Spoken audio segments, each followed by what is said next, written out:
왜 나는 너를 사랑하는가? 18장 낭만적 테러리즘. 왜 너는 나를 사랑하지 않는가? 하는 질문은 왜 너는 나를 사랑하는가? 하는 질문만큼이나 대책 없는 또 훨씬 덜 즐거운 질문이다. 두 경우 모두 우리는 연애의 구조에서 우리가 의식적인 통제를 할 수 없다는 사실에 부딪히게 된다. 바꾸어 말하면 사랑은 우리가 완전히 파악할 수 없는 이유들 때문에 받을 자격도 없는 우리에게 선물로서 주어졌다는 사실에 부딪히게 된다. 일단 그 질문을 하게 되면 우리는 한편으로는 완전한 오만으로 기울거나 다른 한편으로는 완전한 겸손으로 기울 수밖에 없다. 내가 무엇을 했기에 사랑받을 자격이 있는가? 겸손한 연인은 자신이 무엇을 했을 리가 없다고 생각하며 그렇게 묻는다. 내가 무엇을 했기에 사랑을 거부당하는가? 배반당한 연인은 그렇게 묻는다.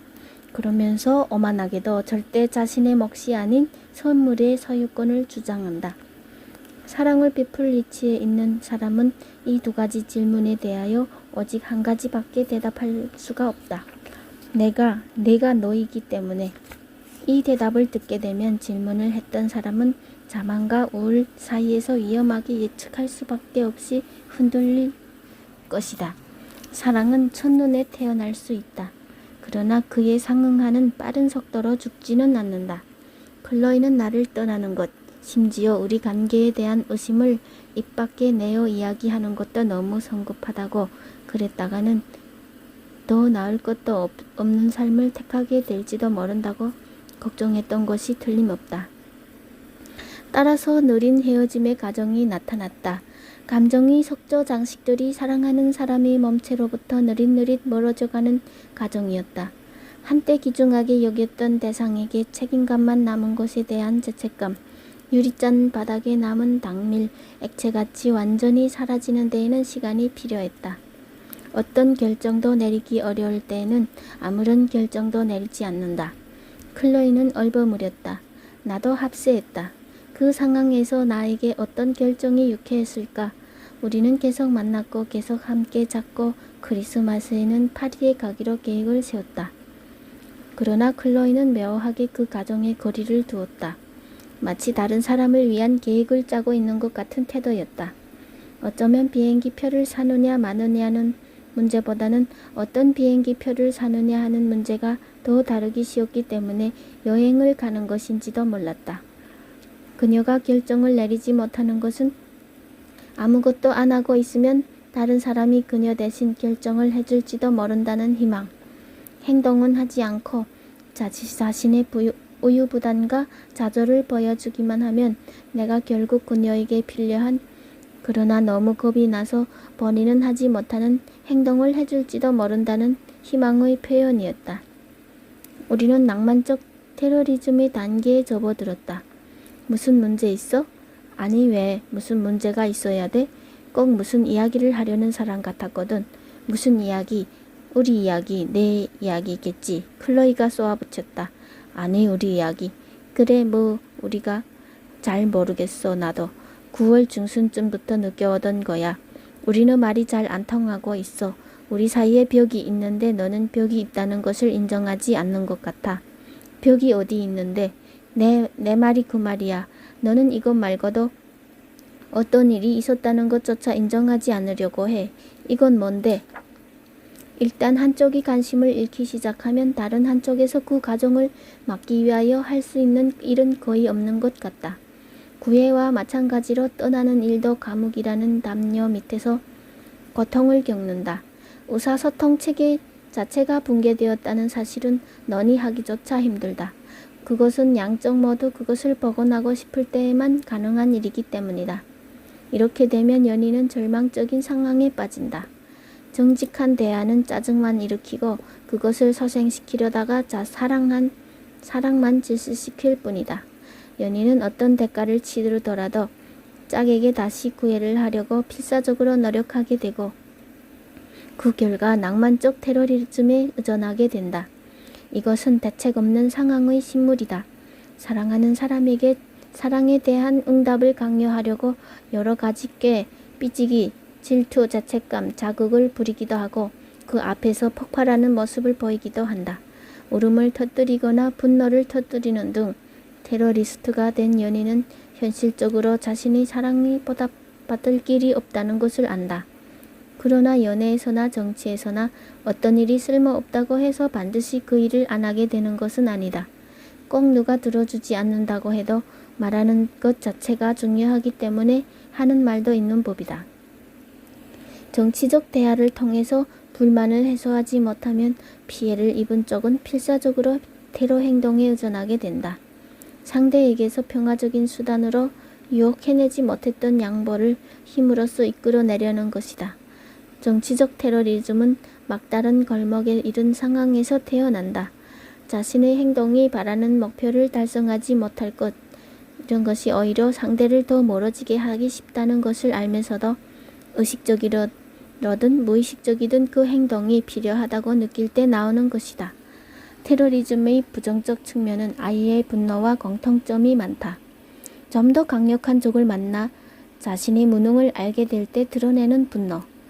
1972년 5월 무장한 일본 적군파 3명이 팔레스타인 해방이민전선의 지도자 재정 지원하에 전기선 여객기를 타고 텔아비브 근처 로드 공항에 내렸다.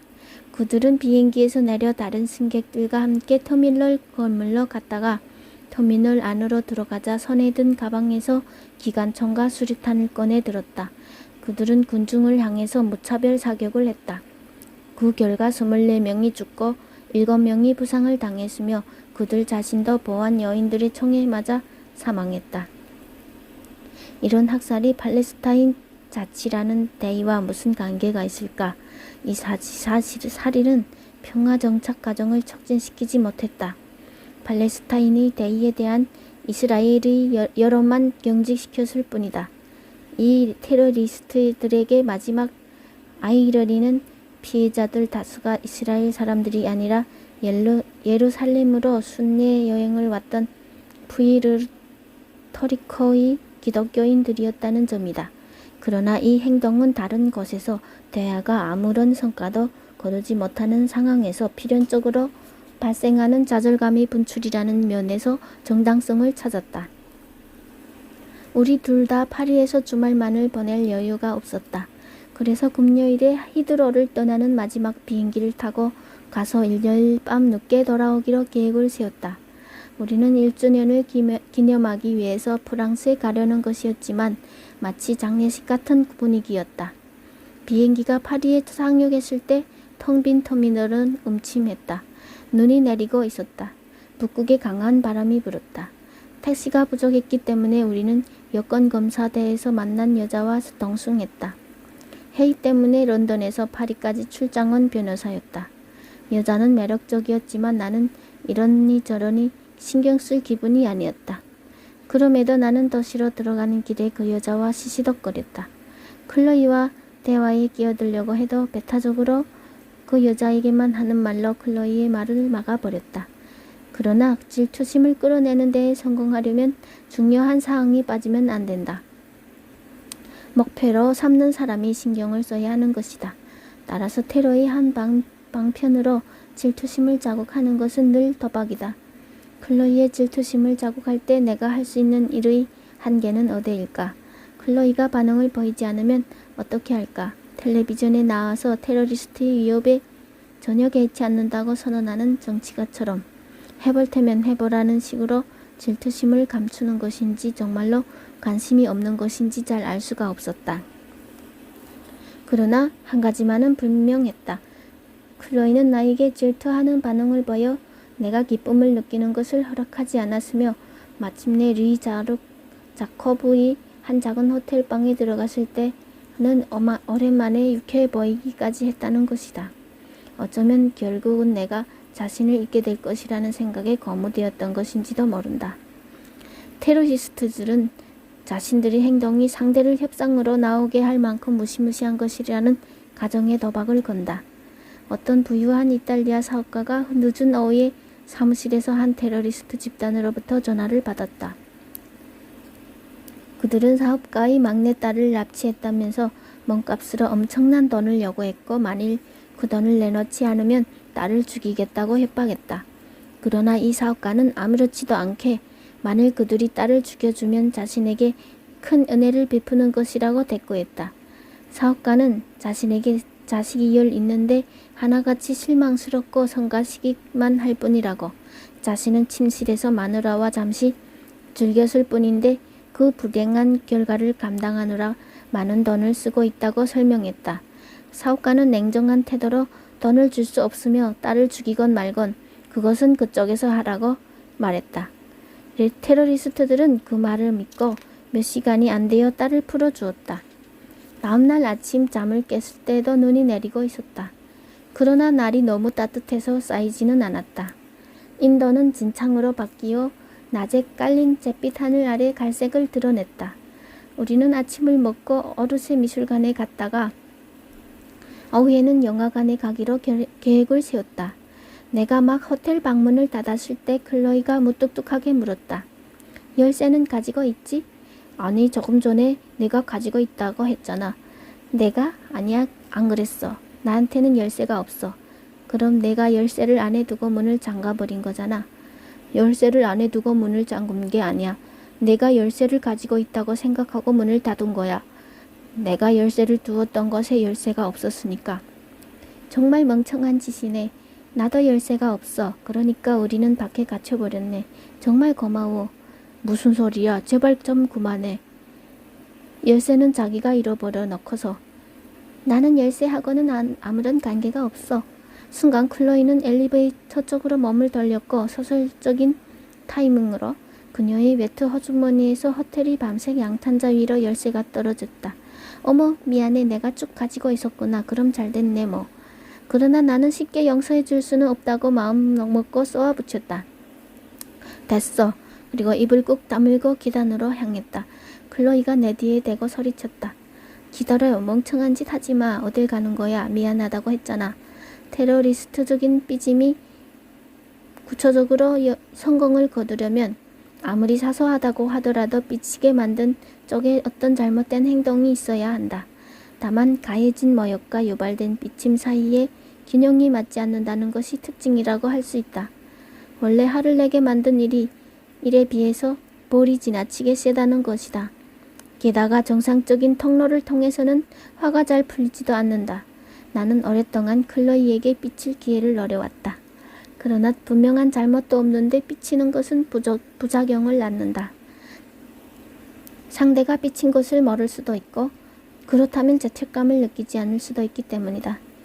내가 잠깐 클로이에게 소리를 지르고 그녀 역시 나에게 마주 소리를 질렀다면 방 열쇠를 둘러싼 말싸움은 저절로 풀려버렸을 것이다. 모든 삐침의 밑바닥에는 그 즉시 이야기를 했으면 아무렇지도 않게 사라질 수 있는 잘못이 놓여 있다. 그러나 상처를 받은 쪽에서는 나중을 위해서 좀 더 고통스럽게 폭발시키기 위해서 그 일을 속에 쟁여둔다. 그래서 문제가 생긴 즉시 이야기했다면 풀렸을 일의 무게가 쌓이게 된다. 불쾌한 일이 있으면 그 즉시 화를 표현하는 것이 가장 너그러운 일이다. 그렇게 하면 상대는 죄책감을 키울 필요도 없고 전투를 중단해 달라고 삐친 사람을 설득하는 노력을 기울일 필요도 없기 때문이다. 나는 클로이에게 그런 은혜를 베풀고 싶지 않았다. 그래서 혼자 호텔 방을 나가 제르맹 쪽으로 걸어갔다. 그곳에서 서점들을 훑어보며 2시간을 보냈다. 그리고 나서 메시지를 남기러 호텔로 들어가는 대신 식당에서 혼자 밥을 먹은 뒤 영화 2편을 연달아 보고 저녁 7시에 호텔로 돌아갔다. 테러의 핵심은 그것이 1차적으로 주의를 끌고자 계획된 행동이라는 것이다. 군사적 기술, 로드 공항의 터미널 라운지에서 총을 쏘는 것과는 관련이 없는 어떤 목표, 예를 들면 팔레스타인 국가의 건설, 이런 목표를 내건 심리전의 한 형태이다. 수단과 목적 사이에는 모순이 있다. 삐침 역시 삐치게 된 사건과는 별 관련이 없는 점을 부각시키기 위해서 이용된다.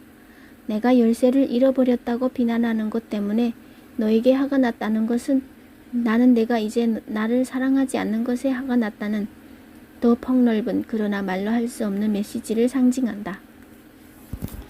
클로이는 야비한 사람이 아니었다. 내가 뭐라고 하든 그녀는 너그럽게도 다른 사람보다는 자신을 먼저 탓하는 사람이었다. 그녀는 생제르맹까지 나를 쫓아오다가 군중 속에서 놓쳐버렸다. 그녀는 호텔로 돌아가 잠시 기다리다가 어느새 미술관으로 갔다. 마침내 내가 호텔 방으로 들어갔을 때 그녀는 침대에서 쉬고 있었다. 그러나 나는 그녀에게 아무 말도 하지 않고 욕실로 들어가 오랫동안 샤워를 했다. 비친 사람은 복잡한 존재로서 아주 깊은 양면적인 메시지를 전달한다. 도움과 관심을 달라고 울지만 막상 그것을 주면 거부해버린다. 말없이 이해받기를 원한다. 클로이는 자기를 용서해 줄 수 있겠느냐고 말다툼을 미해결로 넣어둔 채 지내기는 싫다고 즐겁게 1주년을 기념하여 저녁을 보내고 싶다고 말했다. 나는 아무 말도 하지 않았다. 나는 그녀에 대한 나의 분노, 열쇠와는 아무런 관계가 없는 분노를 전부 다 표현할 수 없었기 때문에 비합리적이 되어가고 있었다. 내가 말하고자 하는 바를 말하는 것이 왜 그렇게 힘들었을까? 그것은 내 진짜 불만을 말했을 때 생길 위험 때문이었다.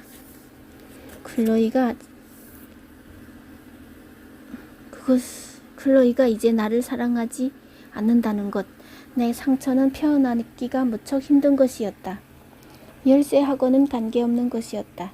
따라서 이 단계에서 그 문제를 꺼내보면 바보처럼 보일 것 같았다. 결국 나의 분노는 지하로 밀어넣어야 했다. 내가 하고 싶은 말을 직접 할 수 없기 때문에 나는 의미를 상징화하는 방법을 택하게 되었다. 그 상징이 해독되는 것은 반은 기대하고 반은 두려워하면서 나는 사후 뒤에 마침내 열쇠 사건을 마무리하고 일드라 사태의 한 식당으로 저녁을 먹으러 갔다. 우리 둘 다 매끈한 행동만 했다. 긴장을 피하려고 신경을 곤두세워야 했다. 책, 영화, 수도 등과 같은 중립적 영토에 대해서만 이야기를 했다. 웨이터의 관점에서는 행복한 산상으로 보였을 것이다. 낭만적 테러리즘이 의미 있는 승리를 기록한 것처럼 보였을 것이다. 그러나 일반 테러리스트들은 낭만적 테러리스트에 대해서 분명한 이점을 가지고 있다. 그들의 요구, 그것이 아무리 터무니없다고 해도 그 요구에는 그런 가운데 가장 터무니없는 요구, 즉 나를 사랑해달라는 요구가 포함되지 않는다는 것이다.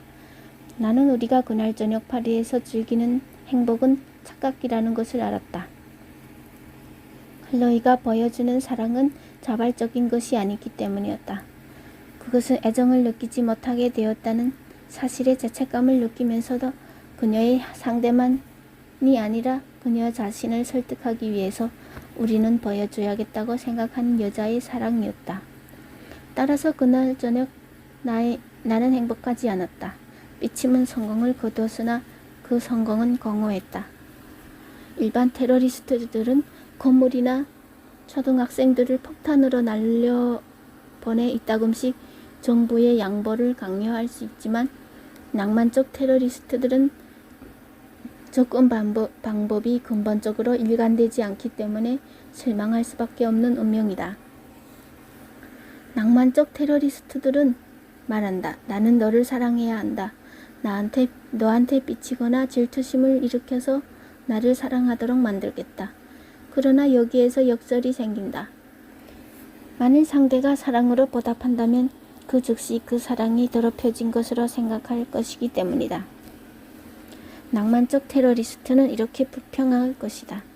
내 강요 때문에 내가 나를 사랑하는 것이라면 나는 이 사랑을 받아들일 수밖에 없다. 이 사랑은 자발적으로 준 것이 아니기 때문이다. 이렇게 낭만적 테러리즘은 자신의 요구를 해소하는 과정에서 그 요구를 부정해버린다.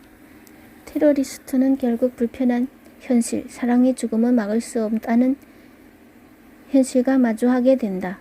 호텔로 걸어 돌아가면서 클로이는 내 웨터 허주버니에 자기 손을 집어넣고 내 뺨에 입을 맞추었다. 나는 마주 입을 맞추지 않았다. 키스가 끔찍한 하루를 마무리하는 가장 바람직한 방법이 아니라서가 아니라 이제 클로이의 키스를 진짜라고 느낄 수 없었기 때문이다. 나는 내켜하지 않는 수용자에게 사랑을 강요할 의지를 잃었다. 19장 선악을 넘어서. 일요일 이른 저녁 클로이와 나는 파리에서 런던으로 돌아가는 브리시티 항공기의 이코노미 클래스에 앉아 있었다. 비행기는 막 노르망디 해안을 건넜다. 겨울 구름의 장막이 잠시 걷히면서 어둡고 푸른 바다가 한눈에 들어왔다. 나는 긴장되고 집중을 할 수가 없어서 자리에서 불편하게 몸을 움직였다. 비행기에는 뭔가 위협적인 것이 있었다. 뒤쪽 어디선가에 엔진들이 떨리는 느낌, 차분한 잿빛 실내, 항공사 직원들의 사탕 같은 미소, 음료와 과자를 실은 수레가 통로를 따라서 내려오고 있었다. 배도 고프고 목도 말랐지만 기내 식사에서 느끼게 되는 막연한 구역질이 가슴을 채웠다. 클로이는 워크맨을 들으면서 절고 있었다. 그녀는 귀에서 이어폰을 뽑더니 크고 물기가 촉촉한 눈으로 앞자리를 물끄러미 바라보았다. 괜찮아? 내가 물었다. 클로이는 내 말을 듣기라도 못한 것처럼 입을 다물고 있었다. 이윽고 그녀가 말했다. 너는 나한테는 너무 좋은 사람이야. 뭐라고? 넌 나한테는 너무 좋은 사람이야. 그렇게 말했어. 뭐? 왜? 사실이 그러니까. 왜 그런 소리를 하는 거야, 클로이? 모르겠어. 굳이 말하자면 거꾸로지. 너야말로 문제가 있을 때마다 먼저 노력을 했고 무슨 일이 있어도 자기를 책망하는 쪽이고. 쉿, 그만해. 클로이는 고개를 돌려버렸다. 왜? 난 위를 만나고 있었으니까. 뭘 했다고? 위를 만나고 있었다고. 됐어? 뭐 만난다는 게 무슨 뜻이야? 위를 만난다는 게? 참, 나 월과 잠자리를 같이 했다는 거야. 음료나 스낵 드시겠어요? 그때 스튜어디스가 수레를 끌고 와서 클로이에게 물었다. 아니요, 사양하겠어요. 그럼 아무것도 안 드시겠어요? 네, 괜찮아요. 선생님은요? 괜찮아요. 아무것도 안 먹겠습니다. 클로이는 울고 있었다. 믿을 수가 없어. 정말 믿을 수가 없어. 농담이라고 말해줘. 끔찍한 지저분한 농담이라고. 내가 월과 잠자리를 같이 했다니. 언제? 어떻게 그럴 수가 있어? 정말 미안해. 정말로 미안해. 하지만 나는 미안해. 클로이는 울음이 북받쳐 말을 잇지 못했다. 눈물이 줄줄 흐르고 콧물도 쏟아졌다. 몸 전체가 경련을 일으키고 있었다. 숨을 못 쉬고 입을 벌린 채 헐떡거리기만 했다. 너무 고통스러워 보여서 잠시 그녀가 한 말의 의미도 잊은 채 그녀의 눈물을 멈추게 하는 데에만 관심을 쏟을 수밖에 없었다. 클로이, 제발 울지마. 괜찮아. 함께 이야기하면 돼. 치지. 제발. 자, 이 손수건 받아. 괜찮아질 거야. 괜찮을 거야. 약속해. 정말 미안해. 너무 미안해. 나는 이런 꼴을 당해서는 안 되는데. 너는 이런 꼴을 당해서는 안 돼. 클로이는 비참한 상황으로 빠져들면서 잠시 배신의 짐을 덜었다. 그녀의 눈물 때문에 내 짐도 잠시 유예를 받았다. 나는 이 상황의 아이러니를 놓치지 않았다. 여자가 남자를 배반함으로써 해서 고통을 놓고 배반당한 남자가 배반한 여자를 위로하고 있다니. 클로이의 눈물이 시작된 직후 기장이 착륙 준비를 하지 않았다면 그 눈물 때문에 승객들 모두가 비행기 전체가 물에 잠겼을 뻔했을지도 모른다. 꼭 대홍수가 일어난 느낌이었다. 벌어지고 있는 일의 필연성과 잔인함 때문에 양쪽에서 슬픔의 큰물이 밀려오는 것 같았다. 우리의 관계는 잘 안 풀리고 있는 정도가 아니었다. 반드시 끝을 내야만 하는 상황이었다. 우리를 둘러싼 물질적 환경 속에서 객실의 기술 문명적 환경 속에서 비행기 승무원들이 인상적 관심 속에서 낯선 사람들이 감정적 위기에 처한 것을 보며 점잖은 채 고개를 돌리면서도 내심 안도감에 빠져있는 다른 승객들 사이에서 나는 더 큰 외로움을 느꼈고 더 큰 초라함을 느꼈다. 비행기가 구름 뚫고 나아가고 있었다. 나는 미래를 상상해 보려고 했다. 삶이 한 시기가 잔인한 방식으로 끝을 향해서 치닫고 있었다.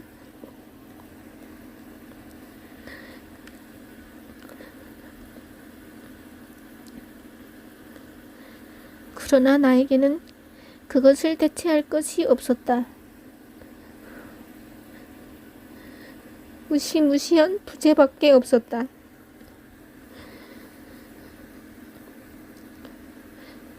런던에서 즐겁게 지내고 다시 우리와 함께 비행해 주시기 바랍니다. 왜 이러지? 곧 다시 비행을 한다. 나는 다시 살 수 있을지 없을지도 모르는데 나는 다른 사람들이 그런 가정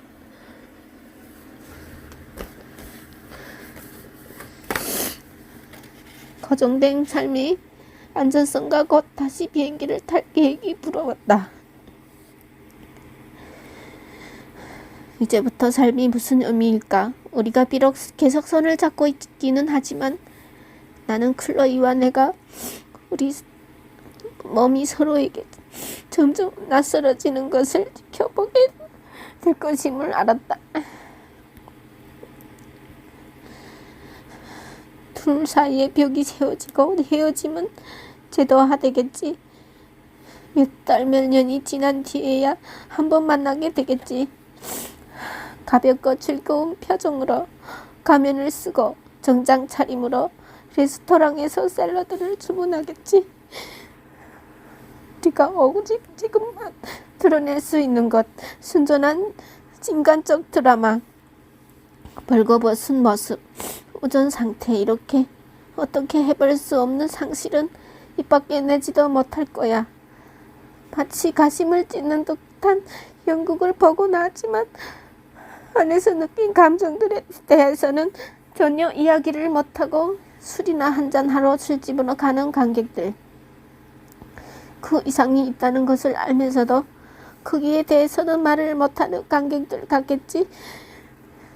괴롭기는 했지만 나는 이 순간이 앞으로 다가올 순간들보다는 혼자 각오를 되풀이하고 나 자신과 그녀를 비난하고 미래를 구축하고 하려고 애를 쓰고 자신의 등장인물들을 어찌해야 할지 몰라서 깨끗한 결말을 위해서 다 죽여버리는 것 외에 혼란에 빠진 극작가처럼 대안이 될 만한 이야기를 만들어내려고 애를 쓸 순간들보다는 낫다고 생각했다. 얼마 안 있어 바퀴가 히드로 공항이 활주로에 달았다. 엔진에는 역추 진역이 걸려 있었다. 비행기는 지상 이동으로 터미널로 향하더니 혼잡한 입구 관리실에 짐을 토해냈다. 클로이와 내가 짐을 챙겨서 세관을 통과했을 때 관계는 공식적으로 끝이 나 있었다. 우리는 좋은 친구가 되기로, 울지 않기로, 피해자나 처형자가 된 것처럼 느끼지 않기로 했다. 몽환이 이틀을 보냈다. 충격을 받았지만 아무것도 느끼지 못하는 상태. 현대적인 어법으로 말하면 그것은 충격이 아주 강했다는 뜻이었다.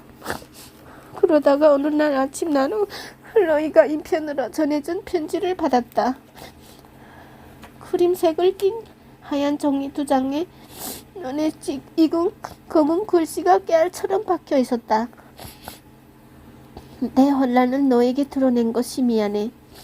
우리의 파리 여행을 망쳐버린 것이 미안해. 멜로드라마를 피하지 못한 것이 미안해. 2번 다시 그런 비행기에서처럼 울지 않을 것이고 2번 다시 그렇게 내 감정들 때문에 마음이 찢어지지는 않을 거야. 너는 무척 나에게 잘해주었어. 그것 때문에 나는 내내 울었어. 다른 남자 같았으면 나더러 지옥에나 가라고 욕을 했겠지만 너는 그러지 않았어. 그래서 너무나 어려웠어. 흠이를 해서 나는 어떻게 울면서도 그렇게 확신할 수 있느냐고 물었지. 이해해줘. 나는 이것이 계속될 수 없다는 것을 알았기 때문에 울었어. 하지만 여전히 나를 너에게 묶는 것이 너무 많아.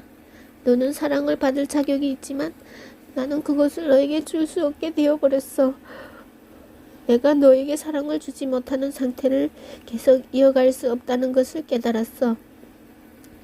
그것은 부당한 일이고 우리 둘 다 파괴해버리게 될 거야. 정말 너한테 쓰고 싶은 편지는 쓸 수 없을 거야. 이 편지는 지난 며칠 동안 내가 머릿속에서 너에게 썼던 내용이 아니야.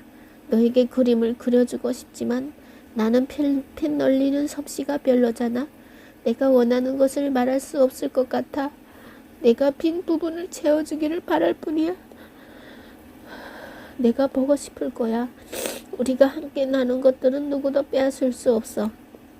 우리가 함께 보낸 몇 달을 사랑했어. 모든 것이 초현실적으로 뒤섞여 보여. 아침 식사, 점심 식사, 오후의 전화, 일렉트릭에서 보낸 심야, 켄싱턴 가든스 산책. 어떤 것도 그것을 만치게 하고 싶지는 않아. 사랑을 할 때 중요한 것은 시간의 길이가 아니야. 느끼는 것과 하는 일이 모두 강렬해진다는 것이 중요한 것이지. 나에게 그 시간은 다른 삶이 다른 데 가 있지 않았던 몇 번 안 되는 시간 가운데 하나야. 너는 나한테 언제나 아름다울 거야. 아침에 잠을 깨서 너가 옆에 있는 것이 얼마나 기분 좋았는지 잊지 못할 거야. 나는 너에게 계속 상처를 주고 싶지 않을 뿐이야. 천천히 상해가는 모습만은 보고 싶지 않았어. 여기서 어디로 가야 할지 모르겠어. 크리스마스는 혼자 보내거나 아니면 부모님과 함께 보내겠지. 이런 곳 캘리포니아로 간다니 그렇게 되겠지. 그 사람을 비난하는 것은 부당한 일이니까 그러지 마. 윌은 너를 무척 좋아하고 너를 엄청나게 존경하고 있어. 그 사람은 벌어진 일이 원인이 아니라 증상일 뿐이야. 지저분한 편지 용서해줘. 이 두서없는 편지를 보면 내가 너와 함께했던 방식이 어떤 것이었는지 기억나겠지. 나를 용서해줘. 너는 나한테 너무 잘해주었어. 우리가 계속 친구로 남았으면 좋겠어. 내 모든 사랑으로. 편지는 아무런 위안이 되지 않았다. 기억만 새롭게 할 뿐 편지에서 그녀의 말이 억양과 악센트를 느낄 수 있었고 더불어 그녀의 얼굴 모습, 그녀의 살갗 냄새가 되살아났다. 그리고 아직 아물지 않은 상처도 나는 그 편지의 최종성 때문에 확인되고 분석되고 과거 시제로 바뀌어버린 상황 때문에 울었다. 그녀의 구문에서 묻어나는 의심과 양면성을 느낄 수 있었지만 그럼에도 메시지는 분명했다. 이제는 끝난 것을 알고 안타까워했지만 사랑은 썰물이 되었다. 나는 배신감에 휩싸였다. 내가 그렇게 많은 것을 투자한 관계가 내 느낌과는 관계없이 파산 선고를 받았기 때문에 느끼는 배신감이었다. 클로이는 기회를 주지 않았다. 나는 나 자신에게 그렇게 주장했다. 새벽 4시 30분에 내 마음의 법정에서 그런 공허한 편결을 내리는 것이 얼마나 가망 없는 짓인지를 잘 알면서도 아무런 계약이 없었음에도 마음의 계약밖에 없었음에도 나는 클로이의 신이 없는 짓에 그녀의 이단에 그녀가 다른 남자와 밤을 보낸 것에 상처를 입었다. 그런 일이 일어난다는 것이 도덕적으로 가능한가? 사랑의 거부가 종종 도덕적 언어, 옳고 그름의 언어, 선과 악의 언어의 틀 안으로 들어온다는 것은 놀라운 일이다. 마치 거부하거나 거부하지 않는 것, 사랑하거나 사랑하지 않는 것이 당연히 윤리의 한자 지류에 속하기라도 하는 것처럼 거부를 하는 사람에게는 악하다는 딱지가 붙고 거부를 당한 사람은 선이 하신이 되는 것이 많다는 것은 놀라운 일이다. 클로이와 나의 행동 양쪽에도 이런 도덕적 태도가 얼마간 드러났다. 클로이는 자신의 거부를 정리하면서 나를 사랑할 수 없다는 악과 동일시했고 내가 그녀를 사랑하는 것을 선의 증거로 여겼다. 따라서 내가 여전히 그녀를 바란다는 것은 단 한 가지 이유로 나는 그녀에게 너무 좋은 사람이라는 결론이 내려졌다. 클로이가 그냥 예의로 말하는 것이 아니라 상당 부분 진심을 토로하고 있다고 가정할 때 그녀는 자신이 나를 사랑하지 않는다는 이유 때문에 자신은 나에게 좋은 사람이 아니라는 윤리적 결론을 내렸다. 그것 때문에 그녀는 나보다 가치가 적은 사람이 되었다. 나는 여전히 그녀를 사랑한다고 느끼기 때문에 마음이 선한 남자였다. 사랑의 거부가 아무리 불행한 일이라고 하더라도 사랑을 이타성과 동일시하고 거부를 잔인성과 동일시할 수 있을까? 정말 사랑을 선과 동일시하고 무관심을 악과 동일시할 수 있을까? 내가 클로이를 사랑하는 것은 도덕적이고 그녀가 나를 거부하는 것은 비도덕적일까? 그녀가 나를 거부하면서 죄책감을 느낀 것은 사랑을 내가 이타적으로 그녀에게 준 것으로 보기 때문에 생긴 일이었다. 나의 선물에 이기적인 동기가 있었다면 클로이도 똑같이 이기적인 동기에서 관계를 끝내는 것을 정당화할 수 있었을 것이다. 그런 관점에서 본다면 사랑이 정말은 이타주의와 이기주의, 도덕성과 비도덕성 사이의 충돌이라기보다는 근본적으로 이기적인 두 충동 사이의 충돌로 나타난다. 이마누엘 칸트에 따르면 도덕적 행동이 비도덕적 행동과 구별되는 것은 그것이 고통이나 쾌락과는 아무도 관계없이 의무감에서 이루어진다는 사실 때문이다. 나의 행동에 대한 보상을 고려하지 않고 오직 의무감에만 인도되어 어떤 행동을 할 때 나는 도덕적이다. 어떤 행동이 도덕적으로 선하기 위해서는 그것이 도덕률에 일치한다는 것만으로는 충분하지 않다. 그 행동이 도덕률을 위해서 이루어져야 한다. 기질의 결과로 이루어진 행동은 도덕적이라고 할 수 없다. 이것은 경향에 기초한 도덕성이라는 공리주의적 관점을 정면으로 거부하는 주장이다. 칸트 이론의 핵심은 도덕성이란 어떤 행동을 수행하기는 하는 동기에서만 찾을 수 있다는 것이다. 어떤 사람을 사랑하는 것은 어떤 예상되는 보답에 관계없이 사랑을 할 때에만 사랑을 주기 위한 목적으로 사랑을 줄 때에만 도덕적이다. 내가 클로이를 부도덕하다고 말한 것은 그녀가 매일 그녀에게 위로, 격려, 지원, 애정을 주는 사람의 관심을 거부했기 때문이다. 그러나 그녀가 이런 것에 태자를 넣는다고 해서 도덕적인 의미에서 무슨 비난을 할 수 있을까? 큰 비용을 들이고 희생을 하여 선물을 줄 때 그것을 물리친다면 틀림없이 비난이 뒤따를 것이다. 그러나 사랑을 주는 사람도 받을 때 느끼는 것과 같은 기쁨을 맛보았다면 이것이 과연 도덕적인 언어를 사용할 문제일까? 사랑이 일차적으로 이기적인 동기에서 주어지는 것이라면 즉 상대의 유익을 위한 마음에서 생겨났다고 하더라도 결국 자신의 유익을 위한 것이라면 적어도 칸트의 눈으로 볼 때 그것은 도덕적인 선물이 아니다. 내가 클로이를 사랑했다고 해서 내가 그녀보다 낫다고 할 수 있을까? 물론 그렇지 않다. 비록 내 사랑에 희생이 포함되었다고 해도 나는 그렇게 하는 것이 행복했기 때문에 그녀를 사랑했을 뿐이다. 나는 순결을 한 것이 아니다. 나는 의무이기 때문이 아니라 그렇게 하는 것이 내 경향에 완벽하게 들어맞았기 때문에 그렇게 행동했을 뿐이다. 우리는 공리주의자들처럼 사랑하며 시간을 보냈다. 침실에서 우리는 플라톤이나 칸트가 아니라 홈스와 벤담이 추종자였다. 우리는 초월적 가치가 아니라 선호의 기초에서 도덕적 판단을 했다. 홉스는 범의 원리에서 그것을 이렇게 표현했다. 모든 사람은 자기를 즐겁게 하고 자기에게 기쁨을 주는 것을 선이라고 부른다. 그리고 자기를 불쾌하게 하는 것을 악이라고 부른다. 사람이란 그 기질이 서로 다르기 때문에 선과 악의 일반적 구별에서도 서로 다를 수밖에 없다.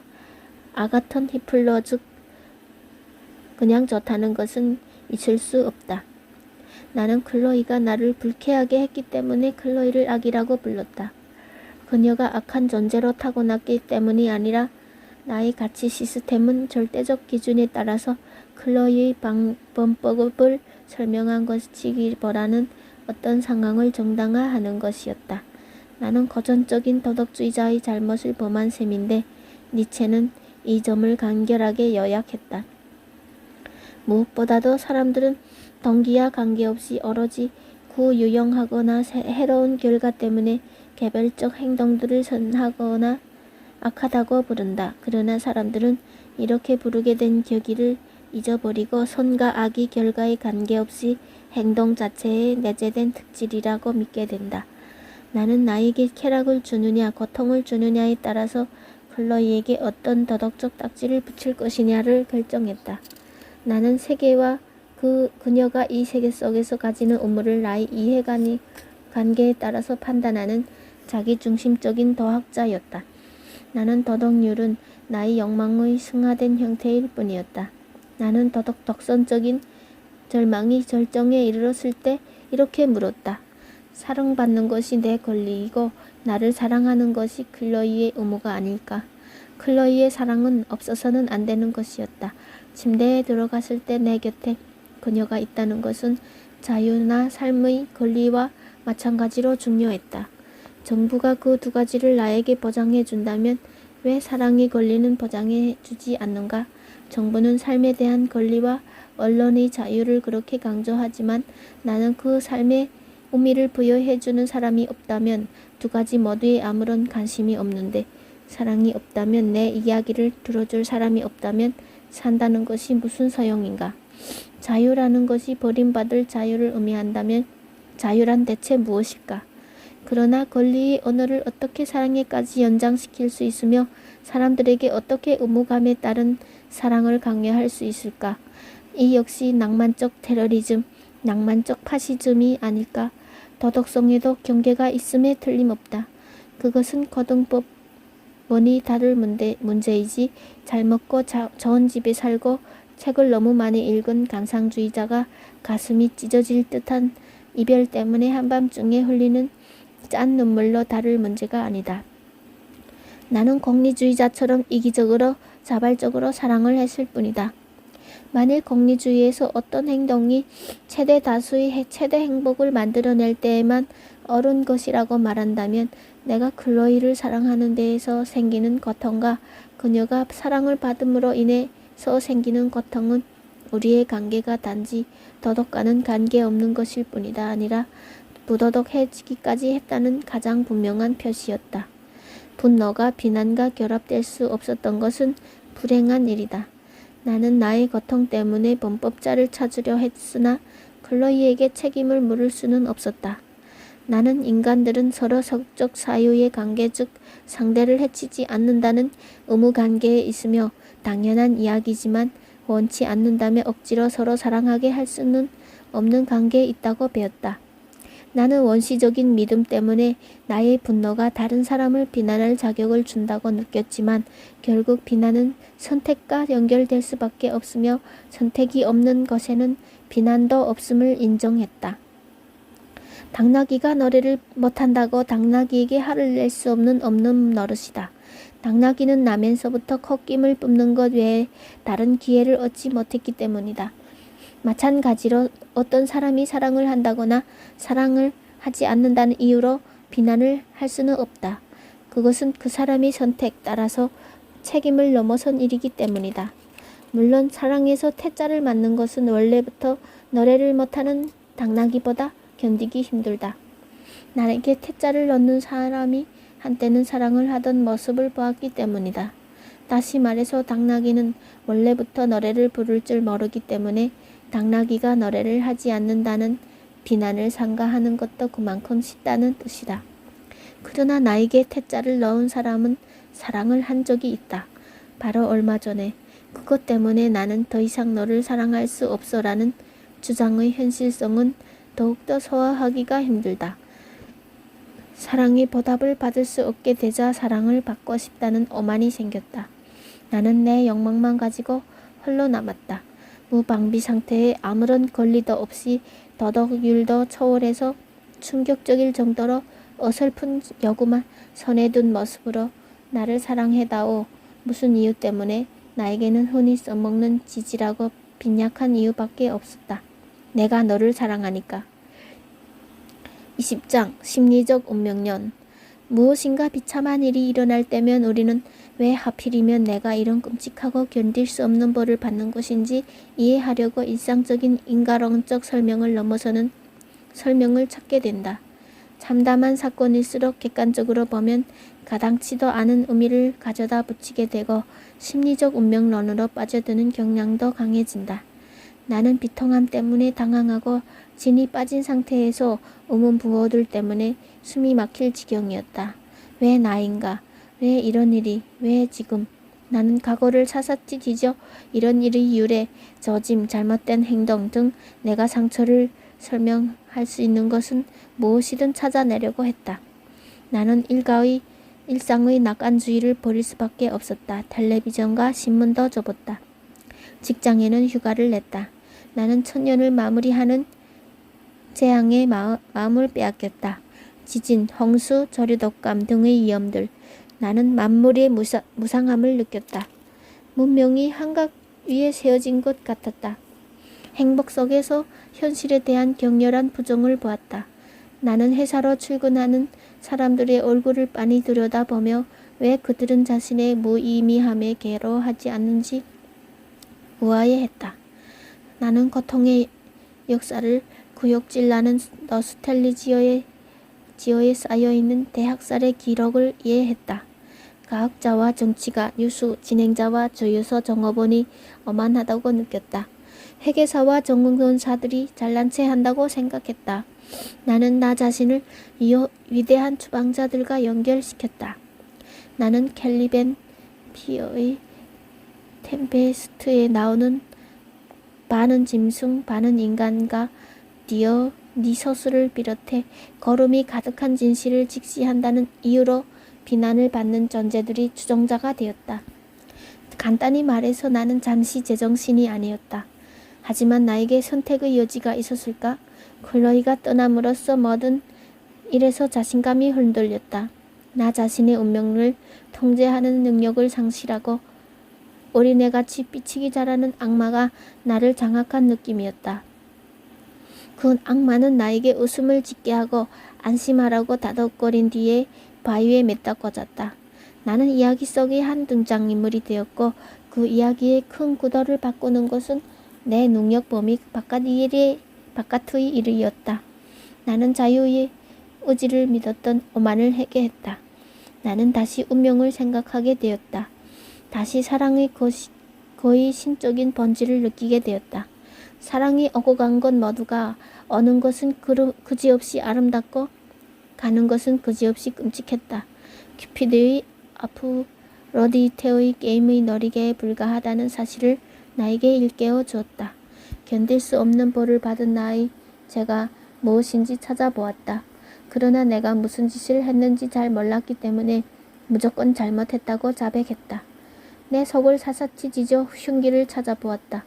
건방졌던 태도 하나하나가 되살아나 머릿속을 떠나지 않았다. 일상적인 잔인하고 무심한 행동들, 신들은 그 어느 것도 놓치지 않았고 이제 나에게 무시무시한 복수를 하기로 결정한 것이다. 물론 고대 신하들은 죽었다. 우리는 신들이 우리 삶을 좌우한다고 믿지 않는 경향이 있다. 그러나 우리는 신들을 다른 것으로 바꾸어 놓았다. 우리에게 일어나는 일들은 간장하는 매우 신비한 내적인 힘들이 있다고 굳게 믿게 된 것이다. 나는 사랑에서 행복을 얻을 수 없도록 심리적으로 저주를 받았다. 내 악마들에게 이름을 부여한 것은 정신분석이었다. 정신분석은 삶이 종종 자기 의식에 도전하는 방식으로 펼쳐진다고 설명했다. 프로이드의 세계에서는 한 남자가 의식적으로는 한 여자를 사랑하려고 하면서 무의식적으로는 그녀를 다른 남자 품으로 밀어넣으려고 안간 힘을 쓸 수도 있다. 클로이가 떠나자 우리 사랑 이야기 새로운 해석이 머리를 내밀기 시작했다. 실패할 수밖에 없는 사랑 이야기, 실패할 것이기 때문에 선택한 사랑 이야기, 그 실패 속에 고전적인 가족, 신경증의 패턴이 되풀이되는 사랑 이야기였다. 부모님이 이혼했을 때 나는 어머니에게 자신과 비슷한 불행한 덫에 걸리지 말라고 주의를 나에게 주었다. 어머니도 비슷한 덫에 걸렸고 어머니의 어머니도 마찬가지였다는 이야기였다. 이것은 이것은 유전적인 심리적 저주가 아닐까? 나는 프로이드의 저주를 받은 사람이었다. 저주의 핵심은 그 저주 아래서 괴로워하는 사람이 저주의 전제를 알 수 없다는 것이다. 그것은 마치 평생에 걸쳐 저절로 기록되는 그 개인 내부의 비밀 암호 같다. 어이디푸스는 신탁에 의해서 아버지를 죽이고 어머니와 결혼할 것이라는 경고를 받았지만 의식적인 경고는 아무런 도움이 되지는 않았다. 그 경고는 불길한 예측의 내관을 제거하지 못한다. 어이디푸스는 신탁의 예언에 대한 두려움 때문에 고향에서 추방당했으나 그럼에도 이어카스테와 결혼하고 말았다. 그의 이야기는 그가 아니라 누군가가 그를 대신해서 한다. 저주는 의지를 무시한다. 나는 무슨 저주 아래서 신음했을까? 다름 아닌 행복한 관계를 형성하지 못하는 저주이며 이것은 근대 사회에 알려진 최대의 불행이기도 하다. 나는 사랑이라는 그늘진 숲에서 추방당해 죽는 날까지 내가 사랑한 사람들을 나로부터 달아나게 만들었던 강박증을 떨쳐버리지 못한 채 땅을 배회할 수밖에 없었다. 나는 이 악의 이름이 무엇인지 찾아 헤매다가 어느 날 밤 정신분석 영어 사전의 반복 강박증 항목에서 그 답을 찾았다. 무의식에서 비롯된 통제 불가능한 작용. 이 작용의 결과 환자는 일부러 자신을 괴로운 상황에 가져다 놓고 과거의 경험을 되풀이한다. 그러나 환자 자신은 이 원형을 기억하지 못한다. 오히려 환자는 그 상황이 현재 이 순간에 의해서 완전히 규정된다는 인상을 강하게 받는다. 정신분석만큼 우리에게 일어나는 일들이 무작위적이라는 생각으로부터 거리가 먼 철학은 없다. 의미를 부정하는 것조차 의미가 있는 것이다. 나는 클로이를 사랑했고 그러다 클로이가 떠난 것이 아니다. 나는 클로이가 나를 떠나도록 그녀를 사랑했다. 태어나서 몇 달 또는 몇 년 동안 나의 무의식 깊은 곳에서 하나의 패턴이 형성되었다. 아기는 어머니로부터 쫓겨났거나 어머니가 아기를 떠났다. 이제 남자는 똑같은 시나리오를 재창조했다. 배우들은 다르지만 플롯은 똑같았다. 애초에 내가 클로이를 선택한 것은 그녀의 웃음이라던가 그녀의 정신의 활기 때문이 아니었다. 내 삶의 짐술 굳은 캐스팅 감독인 무의식이 그녀에게서 필요한 양의 고통을 준 뒤에 무대를 떠나는데 적합한 인물을 발견했기 때문이다. 그리스 신들의 저주와는 달리 심리적 운명론에서는 적어도 운명으로부터 탈출할 가능성을 제시해준다. 이두가 있는 곳에는 애고도 있을 가능성이 높다. 나에게 침대에서 일어날 힘만 있었어도 긴 의자까지 갈 수 있었을 것이고 그곳에서 컬러너스의 오이디푸스처럼 나의 고통을 끝내기 시작했을 것이다. 그러나 나는 집에서 나가 도움을 구하는 데 필요한 만큼의 정신도 회복할 수가 없었다. 나는 심지어 이야기를 할 수도 없었다. 다른 사람들과 내 고통을 나눌 수가 없었다. 그 결과 나는 완전히 박살이 나고 말았다. 나는 침대에 몸을 웅크리고 누웠다. 블라인드는 내려놓았다. 조그만 소리나 빛에도 짜증을 냈다. 냉장고의 우유가 상했거나 서랍이 한 번에 열리지 않으면 공연히 속이 상했다. 내 소나기에서 모든 것이 빠져나가는 것을 지켜보며 나는 조금이라도 통제력을 회복하는 유일한 길은 나 자신을 죽이는 것이라고 결론을 내렸다. 21장 자살. 크리스마스 시즌이 다가왔다. 더불어 캐럴 가수들, 허위가 담긴 카드, 첫눈도 찾아왔다. 원래 클로이와 나는 여쿠셔의 작은 호텔에서 크리스마스 주말을 보낼 계획이었다. 호텔 템블릿은 여전히 내 책상 위에 있었다. 여쿠셔의 아름다운 환경 속에 자리 잡은 애비 커티지는 손님 여러분을 따뜻하게 환대합니다. 오크나무 들보가 얹힌 거실의 벽난로 앞에 앉아보십시오. 항무지를 따라서 거닐어 보십시오. 아니면 그냥 편안히 쉬시면서 저희들의 보살핌을 받아보십시오. 애비 커티지에서 보내는 휴가는 여러분이 호텔에서 늘 원했던 그 모든 것 그리고 그 이상입니다. 크리스마스 이틀 전, 그리고 나의 사망 몇 시간 전인 음침한 금요일 오후 5시에 윌로부터 전화가 왔다. 작별 인사를 하려고 전화했어. 주말에 샌프란시스코로 돌아갈 예정이야. 그렇군. 그래, 요즘 어때? 뭐 괜찮냐고? 응, 그래. 그렇다고 말할 수 있지. 너와 클로이 이야기를 들었는데 안타까운 일이야. 정말 안 됐어. 너와 클로이 이야기 들었는데 정말 잘 됐어. 들었구나. 그래. 그냥 그렇게 되어버렸어. 너도 평소에 내가 클로이를 좋게 생각한다는 걸 알잖아. 그런데 언젠가 전화를 하더니 너희 둘이 헤어졌다고 하더라고. 그때부터 일이 진전되었지. 그거 아주 멋진 일이야, 윌. 그렇게 말해주니 기쁘군. 그 일이 우리 사이에 걸림돌이 되지 않았으면 좋겠어. 나는 좋은 우정을 포기하고 싶지 않거든. 나는 너희 둘이 다시 잘 되기를 바랐어. 다시 둘이 잘 지낼 수도 있었을 텐데 말이야. 정말 안 된 일이야. 어쨌든 크리스마스에는 뭘 할 거야? 집에 있을 것 같아. 눈이 많이 올 거라고 하던데 스키를 타러 갈 만한 때 아닌가? 지금 클로이하고 같이 있어? 클로이가 나와 같이 있냐고? 아니, 그러니까 지금 같이 있지는 않다는 거야. 여기 있었는데 좀 전에 가게에 갔어. 크리스마스 폭죽 이야기를 했는데 좋은 생각이라고 하더니 사오겠다고 나갔어.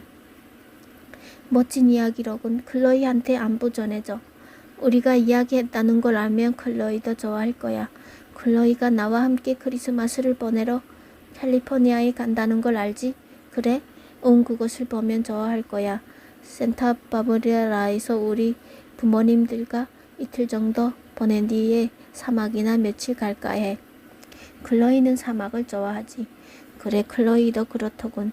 이봐, 이제 끝나야겠어. 명절 잘 보내. 나는 이제부터 이것을 정리해야 하거든. 내년 가을쯤에 유럽에 다시 올지도 모르겠어. 그 전에도 궁금하면 전화할게. 나는 욕실로 가서 그동안 모아둔 알력을 모두 꺼내 부엌 식탁에 올려놓았다.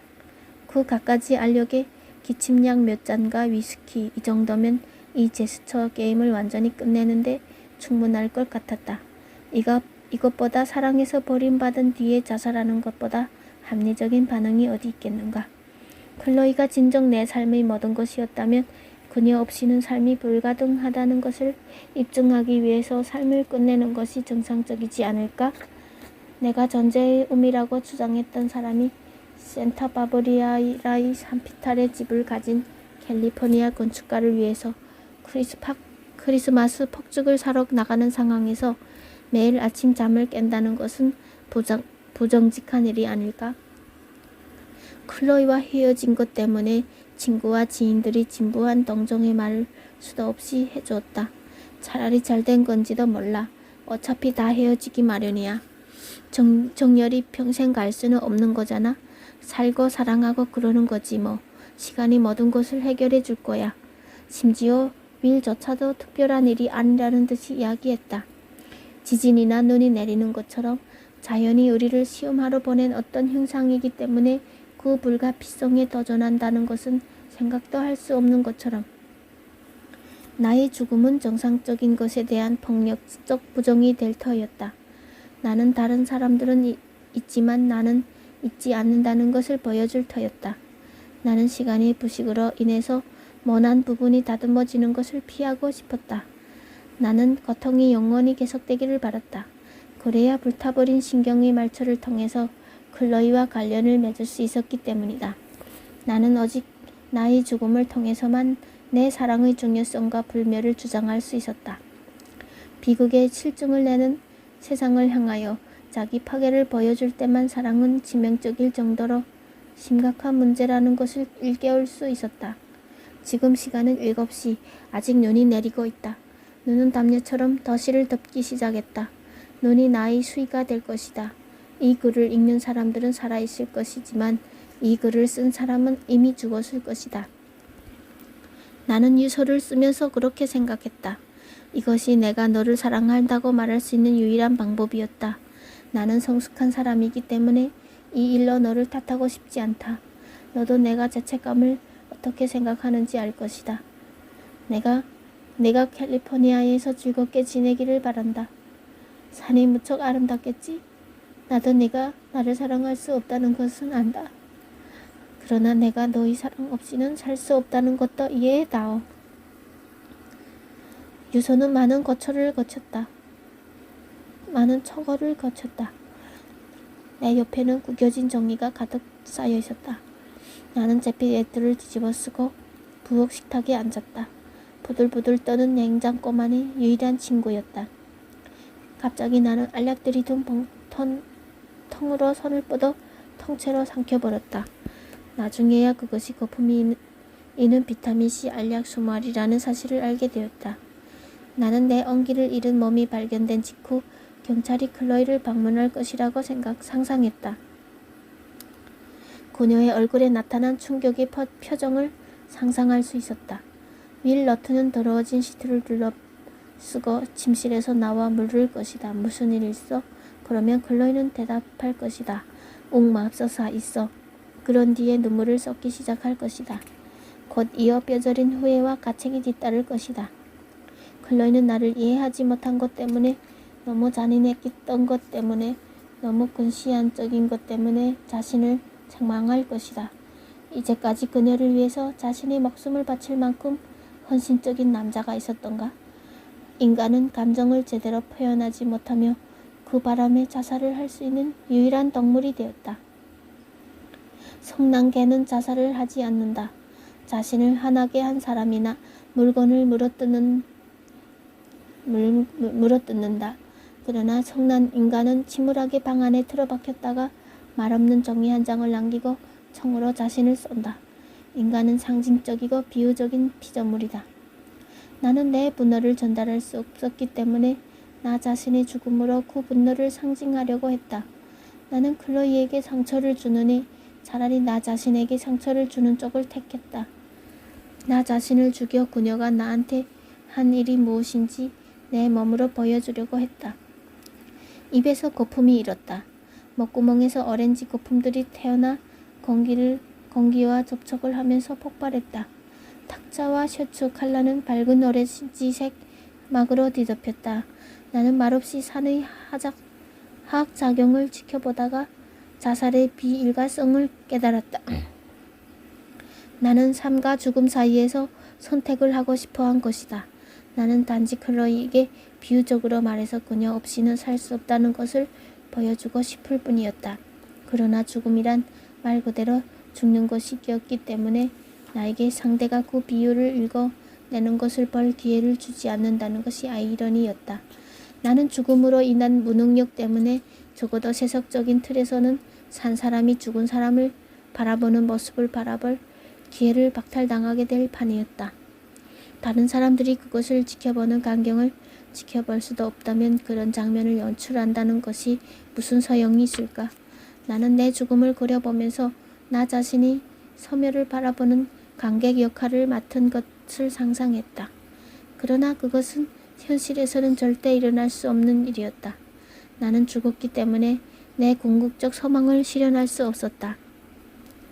즉 죽은 동시에 살아있을 수 없었던 것이다. 내가 얼마나 화가 났은지는 온 세상 사람들에게, 특히 클로이에게 보여줄 수 있으려면 죽어야 했다. 그러나 나의 죽음이 클로이에게 큰 충격을 보고 화를 풀려면 나는 살아있어야 했다. 그것은 사느냐 죽느냐의 문제가 아니었다. 햄릿에 대한 내 대답은 사는 동시에 죽어야 한다는 것이었다.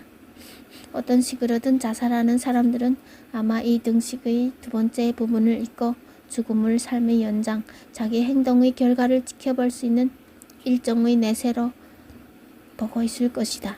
나는 신구대로 비틀거리며 걸어갔고 내 위는 수축되면서 거품이 이는 덕을 토해냈다. 자살의 쾌락은 유기체를 죽이는 끔찍한 일에 있는 것이 아니라 내 죽음에 대한 다른 사람들의 반응. 클로이는 내 무덤가에서 울고 윌은 눈길을 피하겠지. 둘 다 호두나무로 만든 내 간에 흙을 뿌리겠지. 에 앉아 있었다. 따라서 나 자신을 죽이는 것은 죽게 되면 나는 나의 소멸이라는 멜로드라마에서부터 어떤 기쁨도 얻지 못한다는 사실을 잊어버린 행동일 터였다.